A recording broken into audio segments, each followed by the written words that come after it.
this lesson, you will learn how to install and use custom controls. Custom controls are C#-based customizations that are created to assist Tosca with steering a control or task that cannot be done at all or easily using the Tosca engines out of the box. This includes recognizing a particular control in an application with the exception of perhaps index and image-based controls, or special execution tasks which would be control independent and difficult to automate. For example, in a web page, an object may appear to be a table, but is in actual fact a series of HTML div elements that do not function as a table in Tosca's steering.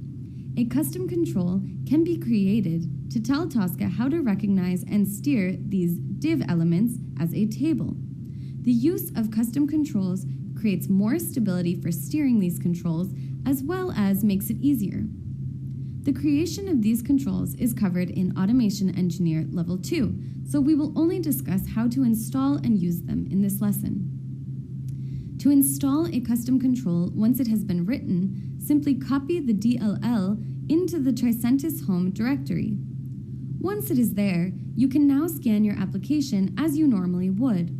Tosca will look in this Tricentis home directory for any control models to use when scanning, and will use them to steer controls on the page. In our previous example, the table, which was a set of div elements, can now be steered as a normal table and has the properties of a normal table. It is important to note two things. First, customized controls may interfere with Tosca recognizing other types of controls. Second, when upgrading Tosca to a new version, these controls will not automatically be upgraded. You will have to recompile them. This may also be necessary when upgrading to a new system under test